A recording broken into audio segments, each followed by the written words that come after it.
এখানে এনসিপি থেকে আরম্ভ করে এখানে জামাত থেকে আরম্ভ করে যারা স্বাধীনতা বিরোধী এখনো দেশের সাথে বেইমানি করে এবং এখনো ক্ষমা চায় নাই, তারা এই বিএনপির বিরুদ্ধে, এই তারেক রহমানের বিরুদ্ধে অনেক ষড়যন্ত্র চালিয়ে যাচ্ছে দেশে বিদেশে।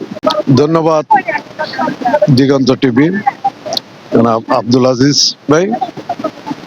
আমাদের চট্টগ্রাম উত্তর জেলা থেকে সবার পক্ষ থেকে আপনাকে ধন্যবাদ জ্ঞাপন করছি।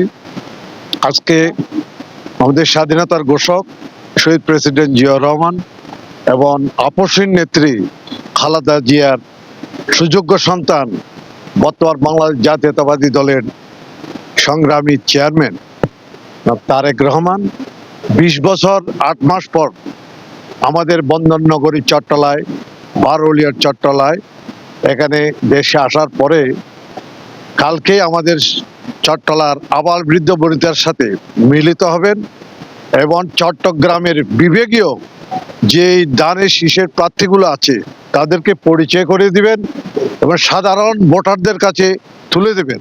খালেদা জিয়া থেকে আরম্ভ করে এই মাঠে যতবার মিটিং হয়েছে চট্টগ্রামে লোকের লোকারণ্য, যেটা হিসাব করার মতো বা একটা এমার্জেন্সি ধারণা করার মতো তেমন কোনো লোক নেই। লক্ষ লক্ষ জনতার সমাবেশ। আগামীকালের আমাদের যে একটা অগ্নি পরীক্ষা 12ই ফেব্রুয়ারি বাংলাদেশের মধ্যে হতে যাচ্ছে, এখানে এনসিপি থেকে আরম্ভ করে এখানে জামাত থেকে আরম্ভ করে যারা স্বাধীনতা বিরোধী এখনো দেশের সাথে বেইমানি করে এবং এখনো ক্ষমা চায় নাই, তারা এই বিএনপির বিরুদ্ধে, এই তারেক রহমানের বিরুদ্ধে অনেক ষড়যন্ত্র চালিয়ে যাচ্ছে দেশে বিদেশে।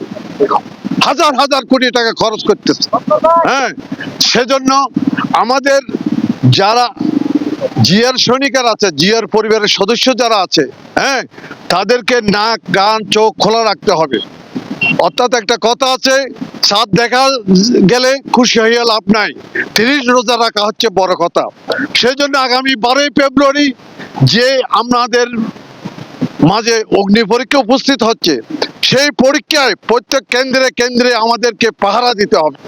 এখানে অনেক ষড়যন্ত্র আছে, ইলেকশন এখন হবে কি না হবে অনেক সাধারণ জনগণ জিজ্ঞাসা করে।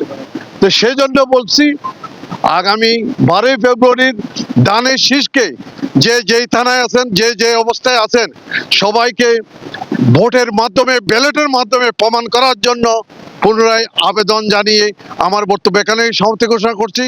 জি, ধন্যবাদ।